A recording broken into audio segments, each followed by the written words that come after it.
goutte à goutte. Et nous voyons les œuvres. Mais aujourd'hui, ils sont venus consacrer pourquoi? La sémence qu'ils portent en eux possède de l'huile. L'huile en question à l'intérieur, c'est l'onction de Dieu. Parce que tout ce que nous allons citer, après ici c'est le vêtement, tout ce que nous allons citer sont bouillonnés, sont mélangés dans cette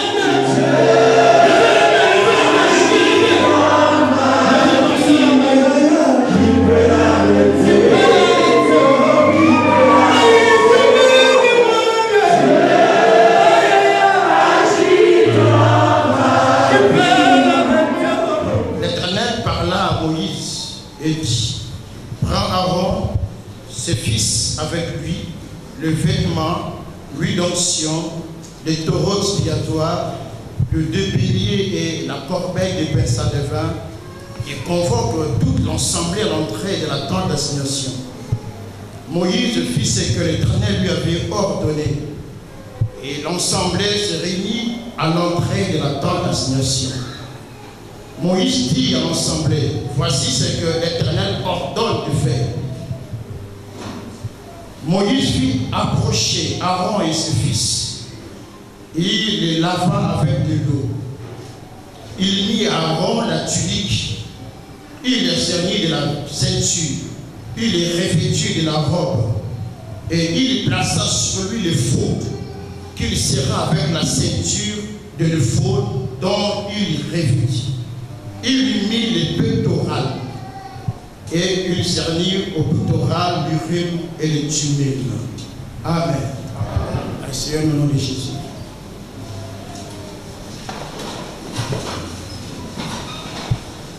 Je suis très heureux d'être au milieu de vous cet après-midi. Dites Amen bien. Amen.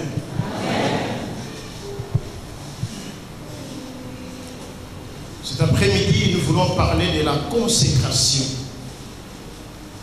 Nous avons une vingtaine de minutes pour donner l'idée générale de ce que va se passer aujourd'hui. Je demande aux bien-aimés de ne pas être distraits. Parce que je dis, reste pour 2 secondes, bien le train est parti. Dites Amen bien. Amen. Dites Amen bien. Amen.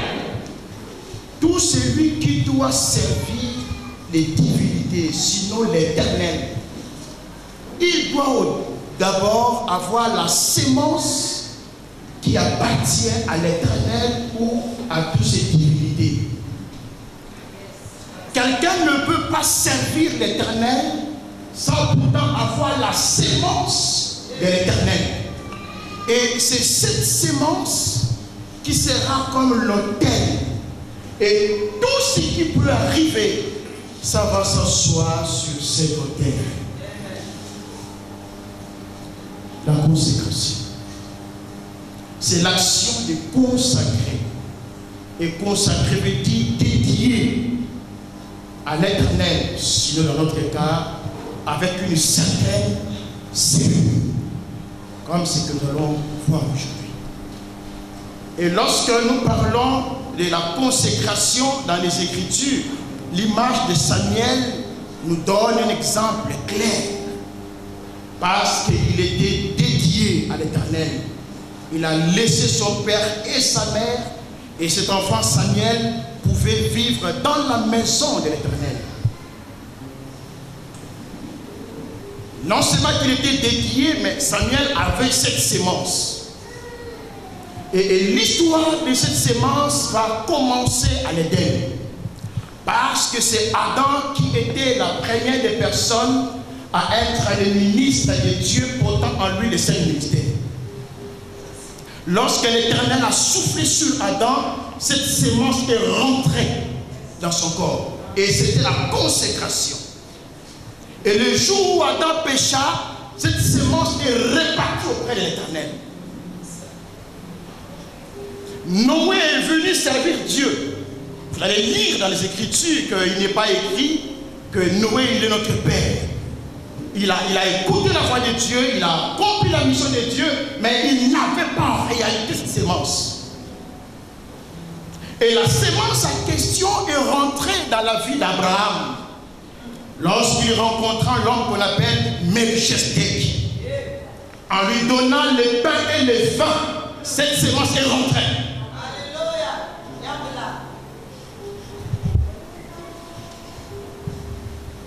Dites Amen bien. Cette sémence est entrée et Jésus viendra expliquer l'acte de Melchisedec pour dire de la même manière que Melchisedec avait donné à Abraham le pain et le vin, moi aussi je vous donne le pain qui est mon corps, le vin qui est ma chair. En réalité, cette sémence que Abraham avait mangée, c'était le corps même mystique de Melchisedec. Et ces corps portaient la nature de la divinité. Et Abraham, en mangeant, en buvant de ce vin, cette sémence est partie se cacher quelque part dans le mystère de son corps. Et lorsque son petit-fils est venu, Lévi, la Bible dit que cette sémence était en réalité destinée à Lévi. Dit que cette sémence était en réalité destinée à Lévi. Parce que Lévi devait être les serviteurs de l'Éternel, portant cette sémence adamique. Et la Bible dit que Adam n'avait pas de père, n'avait pas de mère, sinon l'Éternel et la terre. Et quand Lévi viendra, il dit, je ne connais pas mon père, je ne connais pas ma mère.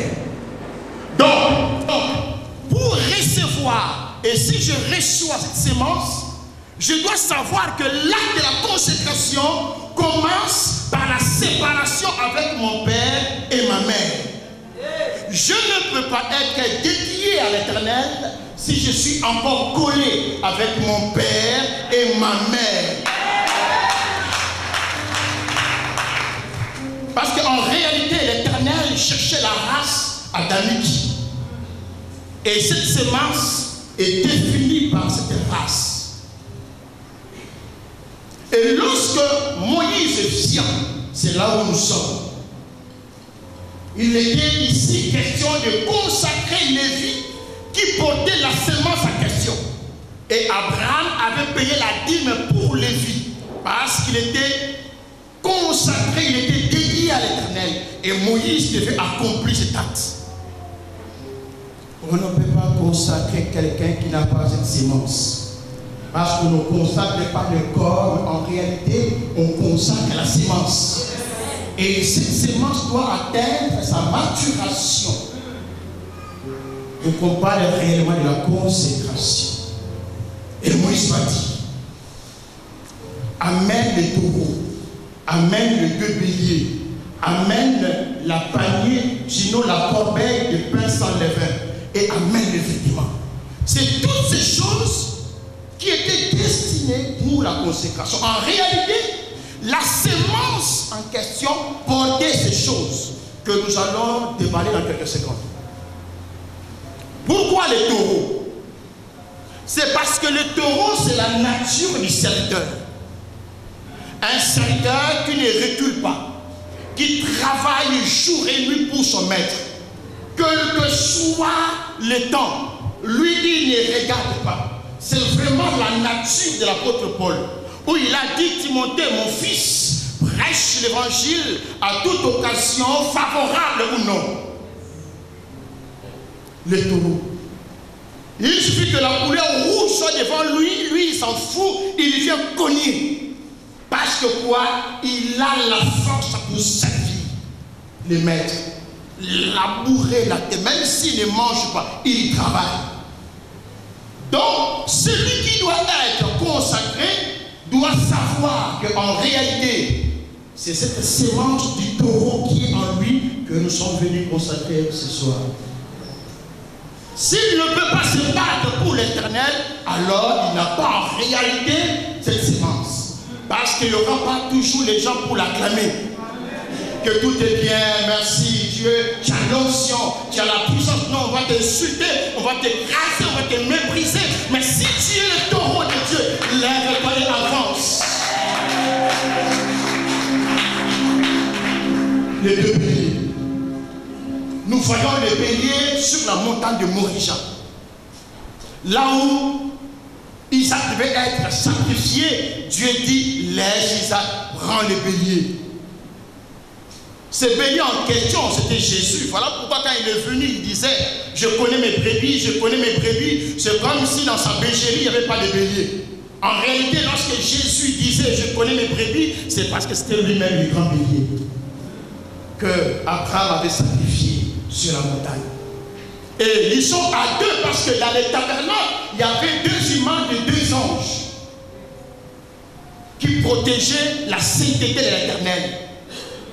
Donc celui qui doit être consacré doit savoir. Sa mission, c'est défendre l'intérêt de Jésus. Il est le gardien de la sainte doctrine des apôtres.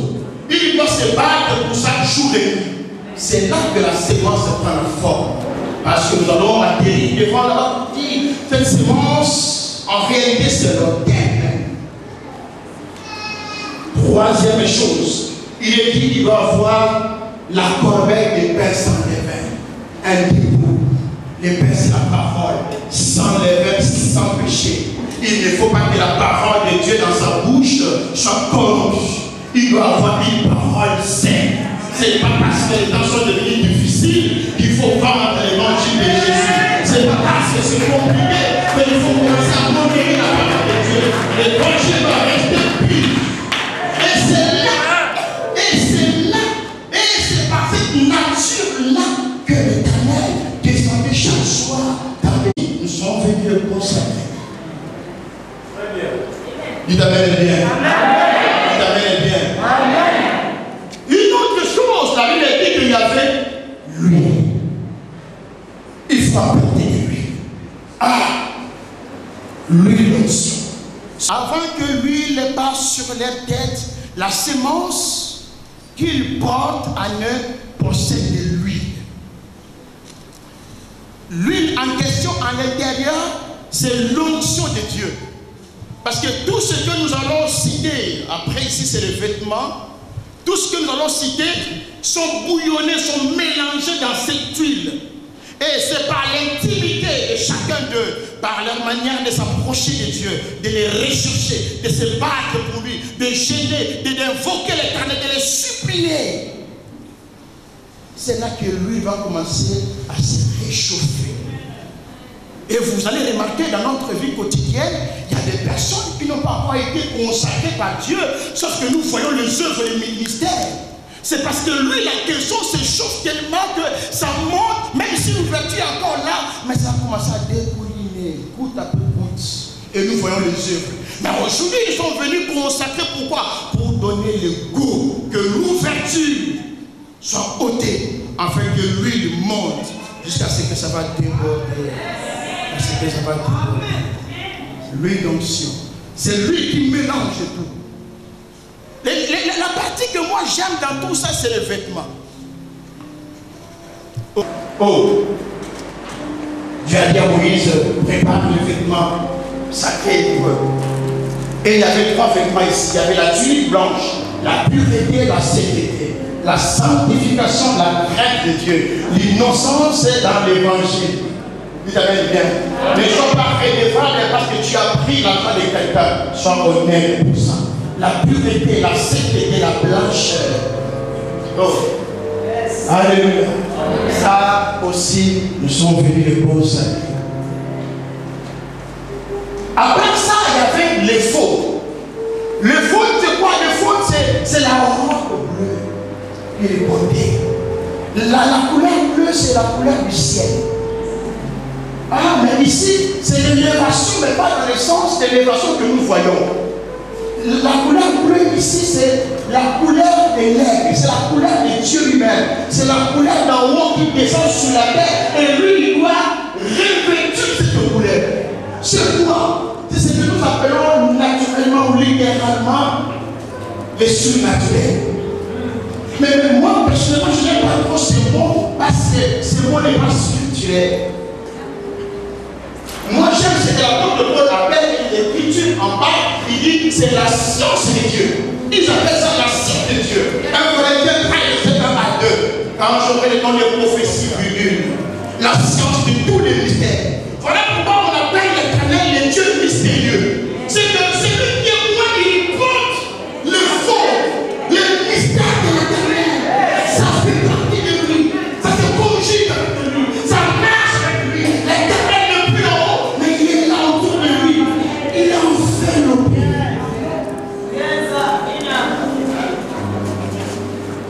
J'aime la chapitre 2, verset 19, il dit la science, c'est dans la bouche du sacrificateur. Et c'est dans ses lèvres. Mais la science, il dit c'est ce mystère-là. Ça aussi, nous sommes venus le consommer. Pour que ces hommes ne soient plus naturels, mais qu'ils deviennent des hommes surnaturels. Pour que ces hommes ne soient plus naturels, mais qu'ils deviennent des hommes surnaturels. Pleins, remplis, baptisés dans la science de Dieu.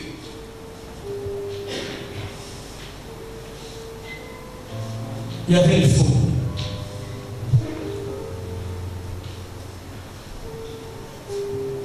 La Bible dit, il y a le pectoral. C'est comme un gilet qui avait 4 couleurs que eux tous pouvaient porter, les sacrificateurs. Ces 4 couleurs n'ont pas de 4 êtres vivants qui définissent même le trône sur la nature de Dieu. Nous connaissons l'aigle, c'est l'élévation. Nous connaissons la nature de l'homme, la couleur blanche. C'est le surhomme, c'est l'homme parfait, c'est l'homme saint. C'est-à-dire la capacité par les dons de guérison extrême. La capacité d'ouvrir les dons de miracles hors du commun. Jusqu'à ce que quelqu'un dise que ça c'est la magie. Mais en réalité ce n'est pas la magie parce que l'homme parfait est dans cette excellence-là.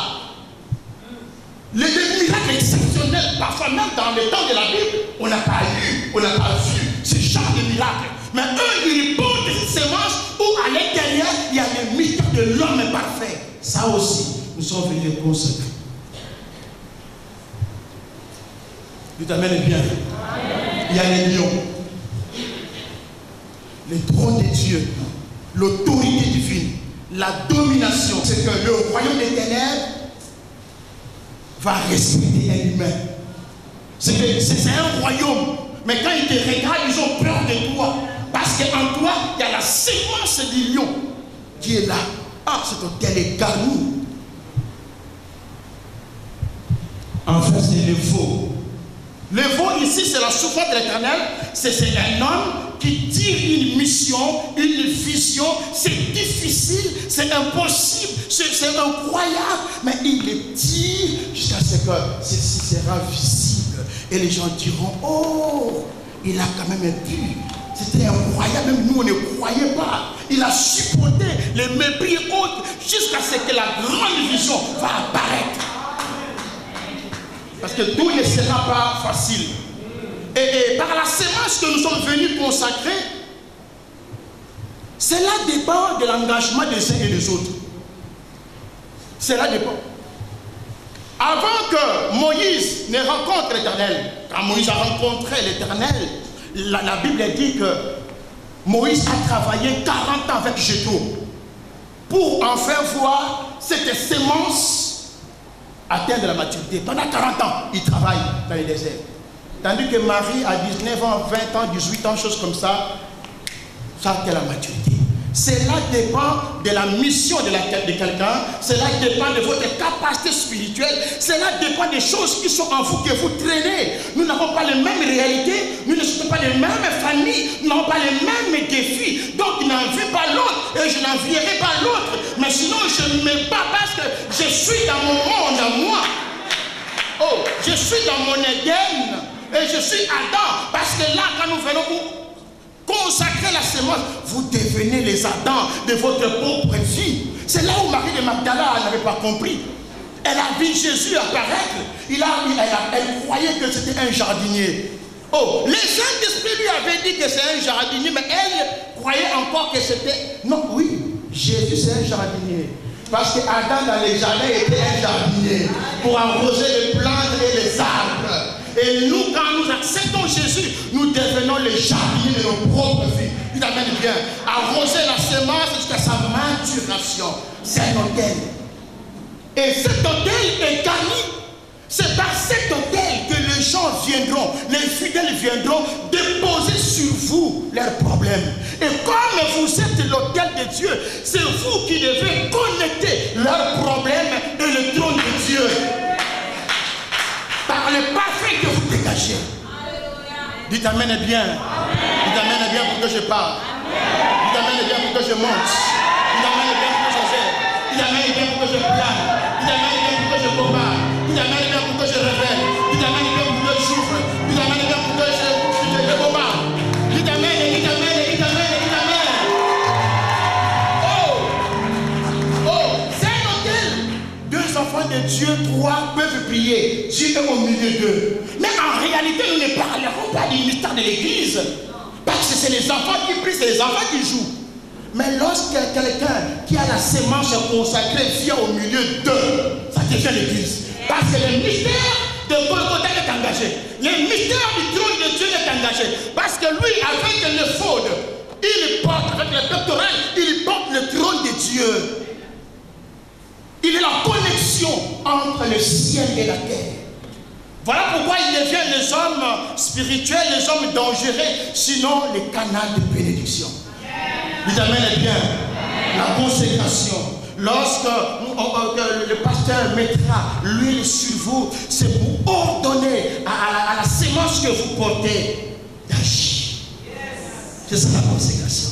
Lorsqu'il va mettre l'huile sur vous, c'est pour dire qu'il y a un bouchon au milieu autour de vous, sur vous, il y a une grosse pierre, et lui, il viendra enlever la grosse pierre pour que le troupeau de Rachel, qui est l'église, puisse boire. En ce moment-là, lui, il devient Jacob qui enlève le rocher, la grosse pierre, pour que le peuple boive. C'est ça la consécration. Et par la consécration, nous disons, c'est comme si les pasteurs disaient, cette marchandise vue et approuvée, utile pour la distribution. Il met les sous. C'est ça la consécration. Vous devenez l'autel de Dieu. Et partout où vous passerez, vous engagez les anges. Ils seront obligés d'être avec vous. Parce que vous portez les 4 êtres vivants sur vous par cette sémence. Ce sont les autorités du royaume des cieux. Cela veut dire automatiquement, les autres gens sont avec vous. Mais cela dépend de votre engagement avec Dieu. Quand vous négligez, Dieu va vous négliger. Quand vous battez, il va se battre pour vous. Quand vous travaillez, il va travailler avec vous. Si vous dormez, lui aussi, il dort. Vous êtes paresseux, il viendra paresseux pour vous. Mais si vous êtes des hommes forts, capables, cette sémence va étonner le monde. En réalité, ce n'est pas le problème d'aller rechercher plusieurs impositions des mains. Vous avez déjà la sémence. Dès que c'est ouvert, c'est à vous de travailler. C'est comme le cerveau. Nous tous, nous avons le cerveau.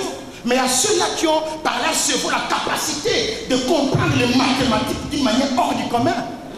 Il y a ceux-là qui ont la capacité de connaître la médecine, le football, la musique. Pourtant, le même cerveau. C'est pour dire que ce qui est sémence en vous, c'est le tout de Dieu qui est là. Mais cela dépend de vous, votre manière de pouvoir travailler ça. Parce que ça demandera des prix à payer. L'autel. Vous devenez l'autel de Dieu et vous devenez aussi une bénédiction. Dites Amen et bien. Alors nous allons atterrir par là. Si tu as tout oublié, si tu as tout oublié, vous portez la sémence que Adam avait perdue dans le jardin. Cette sémence est en vous. Cette sémence, c'est l'autel même de Dieu qui est en vous. Pour connecter les mondes avec le ciel. Les humains avec le trône de Dieu. Vous avez cette sémence.